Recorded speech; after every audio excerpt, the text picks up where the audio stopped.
तो हेलो दोस्तों, welcome to my YouTube channel agriculture classes. तो आज आप लोग के लिए लेके आ गए हैं बीएससी एग्रीकल्चर फिफ्थ सेमेस्टर का प्रीवियस ईयर क्वेश्चन पेपर, जो कि communication skill and personality development के बारे में हम लोग को लिखना है। कम्युनिकेशन स्किल और पर्सनालिटी डेवलपमेंट के बारे में नाम से ही पता चल रहा है, कम्युनिकेशन स्किल।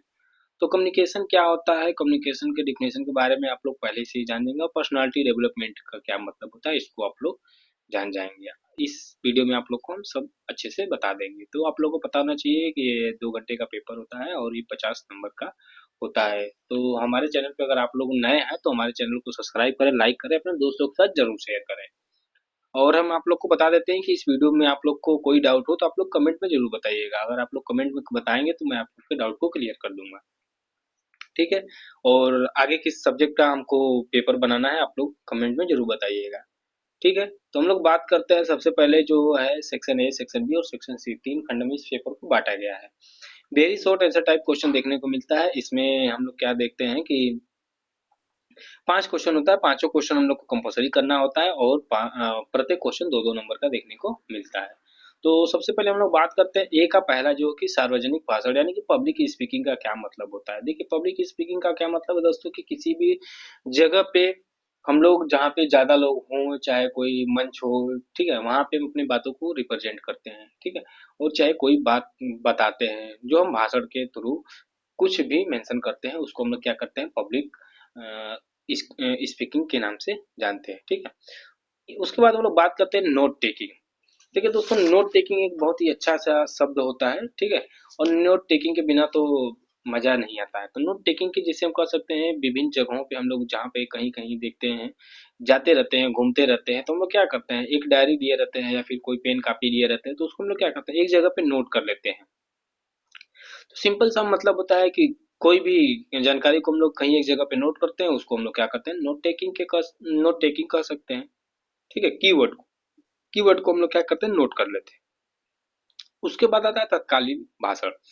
जैसे हम लोग कहीं कोई सभा हो गया या फिर कोई जगह हो गई या फिर हम लोग कोई माहौल ही हो गया, वहां पे हम लोग खड़े हैं, कोई अचानक हम लोग का नाम बुला दे और बोले यार कि तुम लोग की ये क्या करो कि आके भाषण दे दो, तो वो हो जाएगा तत्कालीन। मतलब बिना कोई इनविटेशन, बिना कोई जानकारी के हम लोग को डायरेक्ट जाके और स्पीच दे के चले आना है, तो इसको हम लोग क्या कर सकते हैं, तत्कालीन भाषण के नाम से जानते हैं।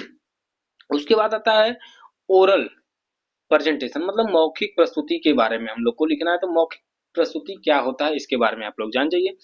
तो ओरल मतलब जो हम किसी भी किसी भी चीज को मेंशन नहीं कर रहा है, उसमें हम आप लोग को कोई दिखा नहीं रहे हैं कुछ, बस मौखिक तरीके से आप लोग को मैं बता दे रहा हूँ कि ये ऐसे होता है, ये ऐसे होता है। ठीक है। तो वो हो जाएगा ओरल प्रेजेंटेशन।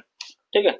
उसके बाद आता है प्रभाव मैनेजमेंट। प्रभाव मैनेजमेंट का क्या मतलब होता है दोस्तों, कि कोई भी चीज को, ठीक है, कोई भी स्किल हो, चाहे हम लोग कहीं पे कुछ जान रहे हैं या फिर अच्छे से हम लोग के पास नॉलेज होना चाहिए, कोई इंटरव्यू दे रहे हैं या फिर कुछ भी, तो जो हम लोग अच्छे से अपने जो गाइडलाइन है उसको फॉलो करके हम लोग किसी भी कार्य को कर रहे हैं, तो उसमें हम लोग प्रभाव डाल सकते हैं सामने वाले के ऊपर। किस पे? अपने एटीट्यूड को या फिर अपने पर्सनालिटी को दिखा के। ठीक है। उसका मतलब होता है प्रभाव प्रबंधन। तो हम लोग सेक्शन बी की तरफ चलते हैं। तो सेक्शन बी में हम लोग का क्या है, शॉर्ट आंसर टाइप क्वेश्चन देखने को मिलता है। इसमें 6 क्वेश्चन रहता है, हम लोगों को 4 क्वेश्चन करना होता है, प्रत्येक क्वेश्चन 5-5 नंबर का होता है दोस्तों। ठीक है। तो हम लोग बात करते हैं, सबसे पहला क्वेश्चन क्या है, हम लोग को जो describe the various type of communication with suitable example. देखिए, कम्युनिकेशन सबसे बड़ी चीज है कि कम्युनिकेशन होता है क्या है, उसके टाइप के बारे में लिखना है और सुटेबल एग्जाम्पल भी हम लोगों को देना है। तो कम्युनिकेशन आप लोग को पता होना चाहिए, लैटिन वर्ड से लिया गया है। ठीक है। और ये कम्युनियस से लिया गया है, और हम लोग कह सकते हैं कि इसमें दो या दो से अधिक शब्दों को आपस में अपने विचारों को आदान प्रदान करना ही कम्युनिकेशन कहलाता है। तो कम्युनिकेशन जो होता है उसके टाइप कौन कौन से हो सकते हैं, कम्युनिकेशन के देखिए 2 टाइप होते हैं, एक वर्बल कम्युनिकेशन होता है, एक नॉन वर्बल कम्युनिकेशन होता है। तो जो वर्बल कम्युनिकेशन होता है उसमें हम लोग क्या करते हैं कि स्पोकन वर्ड का भी प्रयोग कर लेते हैं, वहीं पे नॉन वर्बल का अगर होता है तो बॉडी लैंग्वेज से भी हम लोग क्या करते हैं, हम लोग देख सकते हैं, गेस्चर के माध्यम से देख सकते हैं, फेशियल एक्सप्रेशन के माध्यम से देख सकते हैं। तो ये सब हम लोग का नॉन वर्बल में आ जाता है। ठीक है। उसके बाद हम लोग चलते हैं कम्युनिकेशन स्किल के एग्जांपल की हम लोग बात कर लेते हैं। तो कम्युनिकेशन स्किल जो होता है वो अच्छे से होना चाहिए। जैसे कि हम लोग अगर कम्युनिकेशन स्किल में बात कर लेते हैं लिखने की, अगर हम लोग अच्छे से लिख पाते हैं तो वो हम एक तरह से हम लोग का कम्युनिकेशन स्किल ही हो जाता है। रीडनिंग रीडिंग की हम लोग बात करते हैं, चाहे स्पीकिंग की बात करते हैं, लिसनिंग की बात करते हैं, ये सब हम लोग का कम्युनिकेशन का स्किल हो जाता है, ठीक है।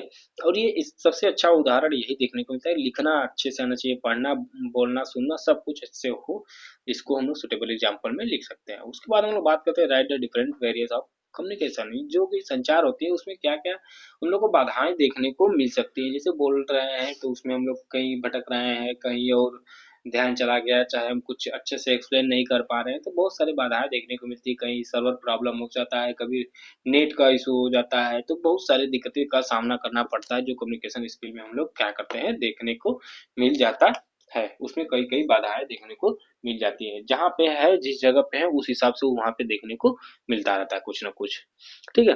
अब आगे की तरफ चलते हैं, जो कि describe the process of listening. जो लिसनिंग के प्रोसेस होते हैं, ठीक है, लिसनिंग के जो प्रोसेस होते हैं, जैसे कि हम लोग बात कर लेते हैं कि जो सेलेक्टिव लिसनिंग होता है, ठीक है, कम्पिटिटिव होता है, पैसिव होता है, गाइडलाइन इफेक्टिव होता है लिसनिंग, ठीक है, एक होता है प्रॉब्लम इन लिसनिंग होता है। तो ये कुछ ऐसे लिसनिंग होते हैं जिसको हम लोग क्या करते हैं प्रोसेस में लिख सकते हैं, ठीक है। अब आगे की चलते हैं दोस्तों, जो कि तत्काल प्रस्तुतिकरण के लाभों की व्याख्या करना है। जो हम लोग तत्काल प्रेजेंटेशन देते हैं उससे हम लोगों को बेनिफिट क्या देखने को मिलता है। तो जो हम लोग तत्काल में अभी प्रीवियस क्या नाम है, तत्काल में कोई हम लोग क्या प्रेजेंटेशन दे रहे हैं तो उससे हम लोग को क्या फायदा, तो मतलब हम लोग को तुरंत कोई कुछ बोले हम लोग उसके लिए तैयार हो जाते हैं, और उससे हम लोग का हैबिट हो जाता है, बोलने की क्षमता हो जाती है, सोचने की क्षमता अच्छी हो जाती है। तो ये तत्काल प्रेजेंटेशन का अच्छा देखने को मिलता है, ठीक है। उसके बाद आता है व्यक्तिगत समूह के प्रस्तुतिकरण क्या है, प्रसार शिक्षा के विभिन्न प्रकार के प्रस्तुतिकरण की व्याख्या करना है, ठीक है। इसमें right the individual and group presentation, describe the various type of the presentation in extension education. देखिए इसमें हम लोग का व्यक्तिगत प्रेजेंटेशन और ग्रुप प्रेजेंटेशन के बारे में लिखना है। तो इंडिविजुअल और ग्रुप, इंडिविजुअल का मतलब होता है प्रत्येक व्यक्ति को हम लोग क्या करते हैं कोई कम्युनिकेशन कर रहे हैं, ठीक है। और ग्रुप कम्युनिकेशन, ग्रुप प्रेजेंटेशन क्या होता है कि मतलब चार लोग का हो, चाहे 10 लोग हो, चाहे 20 लोग हो, चाहे 50 लोग हो, तो उसमें हम लोग क्या करते हैं ग्रुप प्रेजेंटेशन उसे बोला जाता है, वहां पे जो हम लोग प्रेजेंट करते हैं, ठीक है। उसके बाद हम लोग बात करते हैं संचार कौशल से आप क्या समझते हैं, संचार के हार्ड कौशल और सॉफ्ट कौशल के बीच में अंतर बताना है। तो हम लोग को कम्युनिकेशन स्किल जो है उसको हम लोग डिफरेंट करना है हम लोग को, ठीक है। उसमें जो सॉफ्ट स्किल क्या होता है, कम्युनिकेशन एक हार्ड स्किल क्या होता है, इन दोनों के बारे में अच्छे से हम लोग को लिखना है। सेक्शन सी के बारे में हम लोग बात करते हैं, लॉन्ग ऐसा टाइप क्वेश्चन देखने को मिलता है। इसमें 4 क्वेश्चन दिए रहते हैं, प्रत्येक 2 क्वेश्चन करना होता है, प्रत्येक क्वेश्चन 10-10 नंबर का देखने को मिलता है। ये सब्जेक्ट दोस्तों बहुत ही आसान सब्जेक्ट होता है, तो इसको आप लोग अच्छे से लिख सकते हैं, ठीक है। उसके बाद हम लोग बात करते हैं जो तत्कालीन प्रस्तुतिकरण के तात्पर्य क्या है तथा तत्कालीन प्रस्तुतिकरण के उद्देश्य और विस्तार में हम लोग को बताना है। तो हम लोग क्या करेंगे, जो पर्पस होता है, जो प्रेजेंटेशन होता है, उसको हम लोग क्या करें तत्कालीन, वही जो कि किसी को बिना इनविटेशन दिए, मतलब तत्काल में किसी को कोई कार्य करना है तो तुरंत प्रेजेंटेशन के लिए कुछ भी तैयार कर लेना है, ठीक है। उसके पर्पज क्या हो सकते हैं, उसके एडवांटेज क्या हो सकते हैं, ठीक है। उसके पर्पज ये होता है कि समय कम है या फिर कोई हम लोग को कार्य करना है, तो ये अलग अलग पर्पज से हम लोग क्या कर सकते लिख सकते हैं, ठीक है। किस फील्ड में किस काम से काम कर रहे हैं, ठीक, उसके डिटेल्स के बारे में आप लोग भी लिख सकते हैं। संचार के जो प्रस्तुत बुनियादी कार्यक्रम व्याकरण विस्तार में हम लोग को लिखना है, right the basic function of grammar use in communication in detail. संचार जो होता है उसके बुनियादी कार्यक्रम और व्याकरण को विस्तार से हम लोग को अच्छे से लिखना है, ठीक है। उसके बाद आता है संचार का अर्थ बताइए तथा इसके तत्वों को विस्तार से व्याख्या करना, describe meaning the communication, explain the element of details. जो कम्युनिकेशन के एलिमेंट होते हैं, क्या क्या यूज किया जाता है, ठीक है, उसके तत्वों के बारे में हम लोग को अच्छे से व्याख्या करना होता है। उसके बाद हम लोग बात करते हैं डी वाले क्वेश्चन की चलते हैं। तो जो लेखक कौशल से आप क्या अभिप्राय है, लेखक के चरणों की व्याख्या करें तथा लेखक कौशल से कैसे सुधार कर सकते हैं, ठीक है। What do you mean by writing skill, writing skill क्या होती है, ठीक है।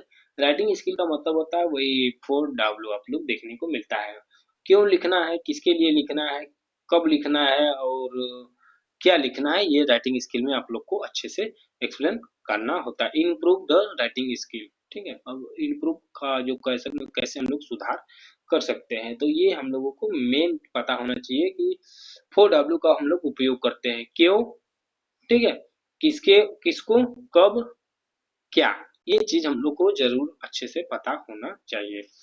ठीक है दोस्तों, अब ये लास्ट क्वेश्चन था आप लोगों का, तो इसमें अगर आप लोग को कोई डाउट हो तो आप लोग कमेंट में हमें ज़रूर बताइएगा। और इस वीडियो का मतलब इस पेपर का पीडीएफ हमारे डिस्क्रिप्शन में मिल जाएगा, वहाँ से आप लोग इसको डाउनलोड कर सकते हैं। अगर कोई डाउट हो तो हमको ज़रूर बताइएगा। हमारे चैनल पे अगर नए हैं तो हमारे चैनल को सब्सक्राइब करें, लाइक करें, दोस्तों के साथ ज़रूर शेयर करते हैं। ठीक है दोस्तों, मिलते हैं नेक्स्ट वीडियो में, तब तक के लिए जय हिंद, जय भारत।